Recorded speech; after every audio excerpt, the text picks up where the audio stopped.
नमस्कार।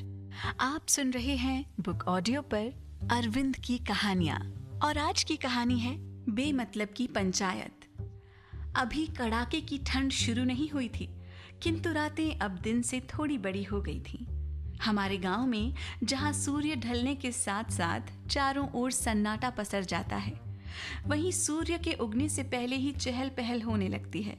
सुंदर अपनी चाय की दुकान सजाने के लिए एक चादर ओढ़कर घर से बाहर निकला तो उसके सामने वाले घर से गोबर के उपले थापने वाली आवाजें नहीं आ रही थी। इसका मतलब था कमला की बहू अभी नहीं उठी है।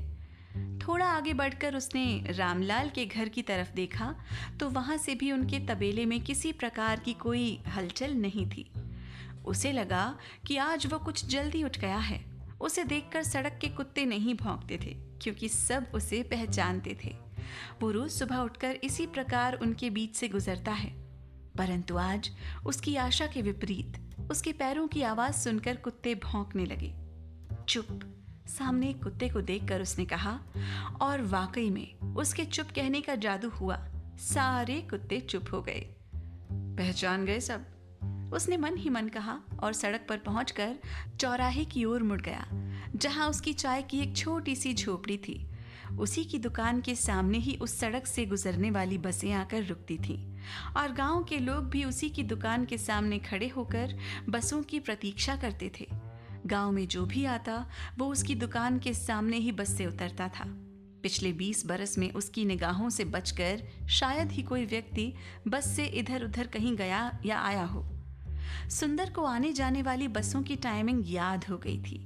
अपनी झोपड़ी नुमा दुकान के सामने पहुंचकर उसने सबसे पहले जेबों को टटोलकर एक सुतली में बंधी हुई चाबियां निकाली। एक चाबी से दुकान का ताला खोला, फिर एक लकड़ी का छोटा सा बक्सा उठाकर चाय बनाने वाली भट्टी के पीछे पड़े एक लकड़ी के तख्त पर रखा। बक्से का भी ताला खोला और फिर चाबियों को उसी प्रकार अपनी जेब को टटोलकर रख लिया। दुकान और बक्से में भी ताले का कोई महत्व नहीं था, फिर भी वो ऐसा रोज अपने मन की शांति के लिए करता था। दुकान में था भी क्या, चाय और पकौड़े बनाने के 4-6 बर्तन, लकड़ी की 2 बेंच, नमक, बेसन, तेल, चाय, चीनी के डब्बे। बक्से में 8-10 रुपए के खुले पैसे ग्राहकों को छुट्टा देने के लिए। उसकी दुकान में जो भी था वो किसी और के लिए चाहे कुछ भी ना हो, किंतु उसके लिए तो कीमती ही था। रोज की तरह ही सुंदर ने अपनी दुकान के एक कोने में रखी बोरी को उठाकर दोनों भट्टियों में कोयले डाले, फिर सड़क पर इधर उधर पड़े हुए कागजों को उठाकर कोयलों पर रखा और उन कागजों में आग लगा दी। कागज जलने लगे तो उसने उन पर 4-4 कोयले और रख दिए। सामने लगे हुए सरकारी नल से वो 2 बाल्टी पानी भरकर लाया। तब तक कोयलों से धुएं का एक बवंडर उठने लगा। पानी की बाल्टी को उसने तख्त पर रखकर दोनों बाल्टियों को 3 की प्लेटों से ढक दिया और एक कॉपी लेकर भट्टियों को जलाने के लिए हवा करने लगा। थोड़ी ही देर में दोनों भट्टियों में कोयले जलने लगे। सुंदर दूध अपने साथ लेकर आया था। एक बड़े एल्युमिनियम के बर्तन में दूध को डालकर एक भट्टी पर रख दिया तो एक केतली में पानी भरकर दूसरी भट्टी पर। अब सुंदर के पास घड़ी तो थी नहीं जो उसे ठीक ठीक टाइम का पता रहे, किंतु उसे इतना पता था कि रोज जब वो अपनी दुकान के आसपास ही होता था तभी गांव की एकमात्र मस्जिद में अजान होती थी। किंतु आज उसने अपनी भट्टियों को जलाकर उन पर चाय और दूध उबलने के लिए रख चुका था, परंतु अभी तक अजान नहीं हुई थी। उसने सोचा आज अगर वो किसी कारण से जल्दी आ भी गया तो भी उसे भट्टियों को जलाने में रोज की तरह जल्दी नहीं करनी चाहिए थी, पर जो हो चुका उसे अब सुधारा तो जा नहीं सकता। अजान सुनकर सामने वाले मंदिर के पंडित जी उठ जाते थे और नहा धोकर पहले मंदिर की साफ सफाई करते, फिर पूजा करने लगते। पंडित जी मंदिर में पूजा करते, तब तक मौलवी जी नमाज पढ़कर चाय पीने उसकी दुकान पर आ जाते थे। कभी मौलवी जी पहले आते तो कभी रामचंद्र, जिन्हें गांव में सभी रामू काका कहते थे, वो आ जाते। उनके घर में कोई दूसरा नहीं रहता था। एक लड़का था जो शहर में किसी दुकान पर नौकरी करता और अपनी पत्नी तथा बच्चों के साथ वहीं रहता था। रामू काका पहले आकर बेंच पर पालथी मारकर बैठे ही थे कि पीछे से मौलवी जी भी आकर सामने वाली बेंच पर धम्म से बैठ गए। ये ही दोनों उसकी चाय के पहले और परमानेंट ग्राहक थे, वो भी तब से जब से उसने चाय की दुकान खोली थी। चाय तैयार थी ही, सुंदर ने छान कर एक एक ग्लास चाय दोनों के हाथों में पकड़ा दी। सुंदर, पिछले 20 सालों में तुम्हारी दुकान के असली दूध की चाय का स्वाद नहीं बदला। रामू काका ने चाय की चुस्की लेते हुए कहा। बात तो सही है, गांव में बहुत कुछ बदला है, पर इस चाय का रंग और स्वाद नहीं बदला। मौलवी जी ने भी रामू काका से सहमत होते हुए कहा। मौलवी जी, चाय तो नहीं बदली, किंतु गांव के लोगों को गिरगिट की तरह बदलते हुए रोज देखता हूं। रामू काका अचानक से काफी गंभीर हो गए थे। सुंदर और मौलवी जी के कुछ समझ में नहीं आया कि आखिर वे कहना क्या चाहते हैं। वे दोनों एक दूसरे को कुछ सवालिया नजरों से देख ही रहे थे कि बगल से केशव जी आकर मौलवी जी की बेंच पर बैठ गए। केशव जी के बेंच पर बैठते ही सुंदर और मौलवी जी समझ गए कि रामू काका का इशारा किस तरफ है। कारण ये था कि रामू काका ने केशव जी को आते हुए पहले ही देख लिया था। गांव में सभी लोग केशव जी को बड़े प्यार से नेताजी कहकर बुलाते थे, और नेताजी ही अकेला वो शब्द भी था जिसे केशव जी अपने जी जान से ज्यादा पसंद करते थे। अगर कोई उन्हें केशव जी कह देता तो उनका मुंह तिरछा हो जाता था। लोगों द्वारा नेताजी कहना उन्हें बड़े मान सम्मान वाला संबोधन लगता। गांव का कोई भी आदमी उन्हें थोड़े से पैसे देकर उनसे कोई भी काम करवा सकता था। जैसे यदि किसी को शहर में पढ़ने वाले अपने बच्चे को स्कूल की फीस भरनी हो तो उन्हें आने जाने का किराया और फीस देकर जमा करवा सकता था। कहने का अर्थ केवल इतना है कि वे सभी के काम के व्यक्ति थे, बस उन्हें नेताजी कहते रहें। नेताजी, अभी चुनाव होने में कितना समय बाकी है? केवल मजा लेने के लिए मौलवी जी ने पूछ लिया। अब देखिए मौलवी जी, अभी सरकार पर कोई संकट तो है नहीं, सो चुनाव तो अपने टाइम पर होंगे। मैं प्रधानी के चुनाव की बात कर रहा हूँ। मुझे प्रधानी के चुनाव में तो कोई इंटरेस्ट है नहीं। सभी अपने गांव के हैं तो किसका विरोध करें और किसका सपोर्ट? जो जीते वही अपना प्रधान। ठीक कहते हो नेताजी, रामू काका के साथ बैठते हुए पंडित जी ने कहा। करी आए पूजा पाठ, पंडित जी चाय पिलाएं? सुंदर ने पूछा। हाँ भाई, चाय पीने ही तो आए हैं तुम्हारे पास। सुंदर रोज सुबह की एक चाय पंडित जी को मुफ्त में पिलाता था, जिससे कि उसका परलोक सुधर जाए और उसने इस जीवन में जितने भी पाप किए हैं वे सब धुल जाएं। परंतु पंडित जी अपनी ओर से उसकी चाय मुफ्त में नहीं पीते थे। मंदिर में जो भी फल, मिठाई या प्रसाद कुछ चढ़ता, उसमें से अपनी आवश्यकता का रखकर रोज शाम को वो सुंदर को दे देते थे। इस प्रकार पंडित जी सुबह की चाय की कीमत शाम को चुका देते थे और सुंदर मंदिर का प्रसाद पंडित जी के हाथों से पाकर अपने को धन्य समझता था। इस प्रकार देखा जाए तो सुंदर और पंडित जी एक मामले में एक दूसरे पर डिपेंड थे। कभी कभी सुंदर पंडित जी को शाम को भी चाय का ग्लास पकड़ा देता था, जिसे लेने में वो मना नहीं कर पाते थे। रामू काका के पास कोई काम तो था नहीं। 10 बरस पहले घरवाली चल बसी थी। शाम को एक बार खाना बनाते थे, वही दोनों टाइम खा लेते थे। खेती बाड़ी थी जिससे उनका काम चल जाता था। नेताजी अपनी नेतागिरी से महीने में इतना बना ही लेते थे कि उनके साथ पत्नी और 2 बच्चों का काम चल जाए। नेताजी की मुख्य कमाई तब होती थी जब शहर में किसी भी राजनीतिक पार्टी की कोई बड़ी जनसभा या रैली हो तो गांव से वहां भीड़ को ले जाना होता था। इस काम में वे सिद्ध हस्त हो गए थे। कभी कभी तो 3-4 गांवों से भीड़ बटोर कर ले जाना रहता था। इस मामले में वे सभी पार्टियों के पसंदीदा नेता थे। सभी उन पर विश्वास करते थे। अगर 4 बसों की भीड़ ले जाने की जिम्मेदारी नेताजी ले लेते तो खचाखच भरी हुई 4 बसें वे ले जाते और इस काम के वे मुंह मांगा दाम भी लेते थे। कभी किसी को कोई शिकायत का मौका उन्होंने अभी तक नहीं दिया था, ना तो किसी राजनीतिक पार्टी को और ना ही उस भीड़ को जिसे वे ले जाते थे। नेतागिरी इस प्रकार से बढ़ रही थी कि नेताओं को महीने में कम से कम 1 बार तो अवश्य ही ये अवसर मिल ही जाता था और कभी कभी 2 या 3 बार भी। यही कारण था कि लोग उनकी एक आवाज़ पर झट से जाने को तैयार हो जाते थे। मौलवी जी नमाज पढ़ाने के साथ साथ मस्जिद में एक मदरसा भी चलाते थे, जहां हर समय 50 से 60 बच्चे रहते थे। मदरसे में बच्चों का रहना, खाना, पीना और शिक्षा सभी कुछ मुफ्त था।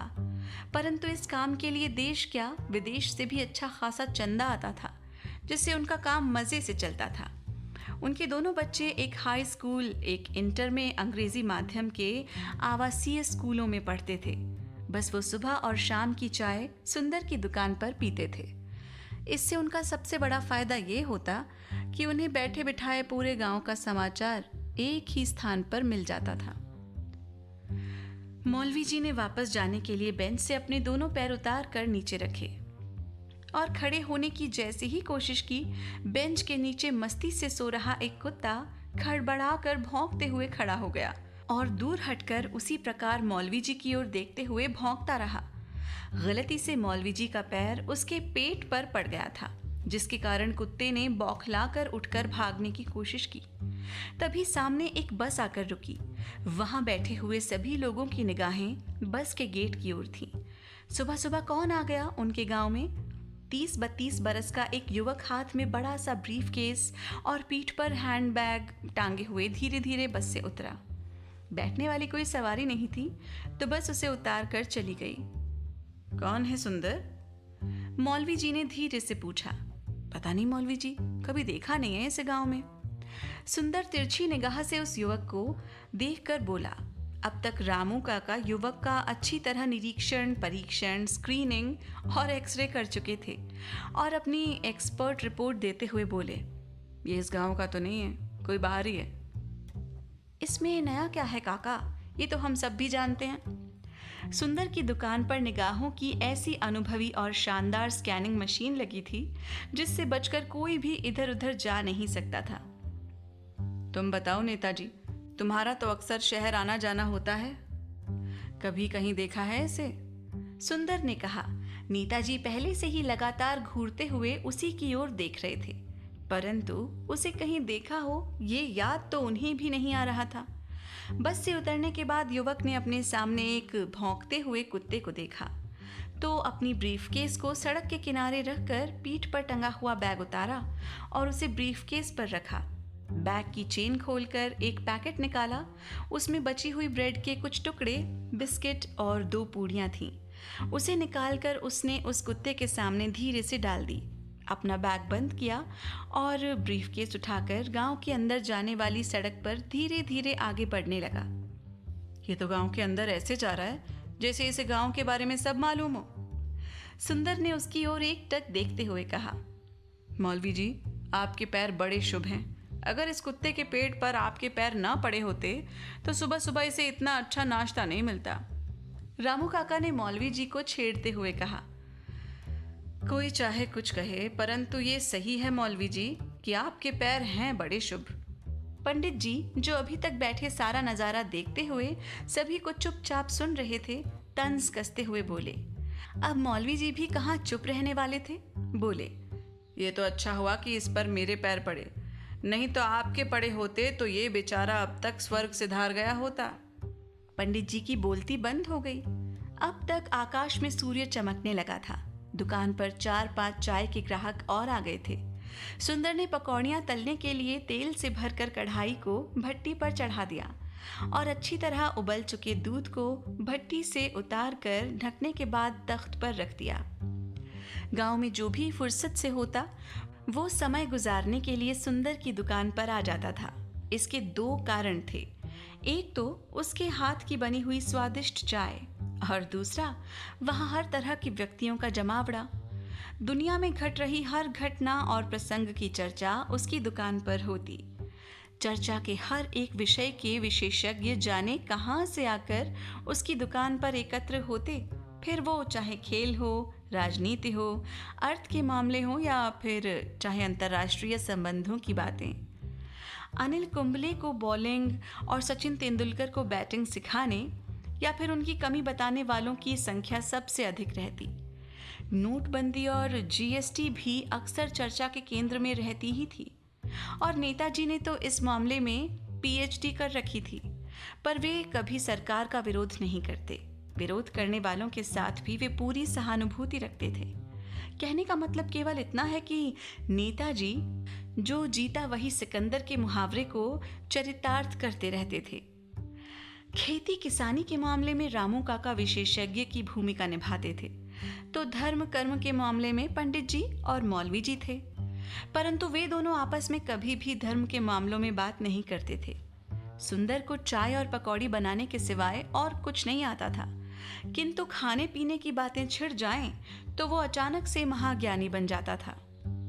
दुकान पर थोड़ी थोड़ी देर में एक साथ कई कई ग्राहक आ जाते, किंतु एक दो ग्राहक सदा बने ही रहते थे और कभी कभी दुकान पर ग्राहकों का टोटा हो जाता था, किंतु ये सब रोज का काम था।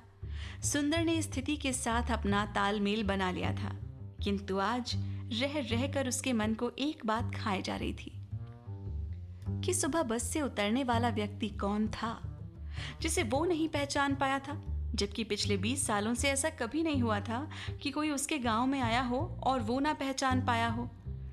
ऐसा नहीं था कि गांव में नए लोग आते नहीं थे, किंतु जो भी आने वाला होता था वो गांव के ही किसी न किसी परिवार का होता था, जिसकी सूचना उसे गांव वाले पहले ही दे जाते थे कि आज फलां व्यक्ति इतने बजे के आसपास आने वाला है, सुंदर जरा ख्याल रखना। और सुंदर इसका ख्याल भी रखता था, परंतु आज तो आने वाले ने उससे कुछ पूछा नहीं था, सीधे गांव में घुस गया था। कौन हो सकता है? वो जब काम से खाली होता यही सोचने लगता। धीरे धीरे शाम हो गई थी। मौलवी जी और पंडित जी इस बीच 2 बार उसकी दुकान पर आकर लौट चुके थे, केवल ये जानने के लिए कि सुबह गांव में आने वाला वो व्यक्ति कौन था। नेताजी और रामू काका शाम तक वहां आते रहे। उसकी पकौड़ियाँ खत्म हो गई थी, दूध भी लगभग खत्म ही होने वाला था। तभी उसकी दुकान पर 2 लोग आकर बैठ गए। उनमें एक व्यक्ति वही था जो सुबह बस से आया था और दूसरा गांव में स्थित सरकारी स्कूल के हेडमास्टर साहब। मास्टर जी, तो ये आपके रिश्तेदार हैं? सुंदर ने अचकचा कर पूछ ही लिया। मास्टर जी थोड़ा हंसे, फिर बोले, अरे नहीं भाई, कल ही तो बताया था कि स्कूल में नए मास्टर आने वाले हैं। अब हम 2 लोग हो गए स्कूल में पढ़ाने के लिए। सुंदर, नेताजी और रामू काका तीनों के मुंह से एक साथ निकला। सुबह से किसी ने ये सोचा क्यों नहीं? हम सब ने नाहक ही सुबह से अपना समय ये जानने में बर्बाद करते रहे कि बस से उतरने वाला कौन है। पंडित जी और मौलवी जी भी सुबह से कितनी बार आ चुके हैं ये जानने के लिए। ये बेमतलब की पंचायत, या कभी कभी मतलब वाली भी, गांव के बाहर चाय की दुकान का आनंद है। इस छोटे से गांव में कुछ भी और किसी से भी कुछ छिपा नहीं रह सकता। सब एक दूसरे को जानते हैं, समझते हैं, एक दूसरे का आदर करते हैं, परवाह करते हैं। सभी एक दूसरे के सुख दुख में शामिल हैं, केवल शरीर से ही नहीं, मन से भी। ये केवल एक चाय की दुकान ही नहीं है, एक पूरी जिंदगी है, हम सब की भी और पूरे गांव की भी। फिर मामले और मसले चाहे छोटे हों या बड़े, एक दूसरे के प्रति परवाह रखना ही इस छोटे से गांव की विशेषता है।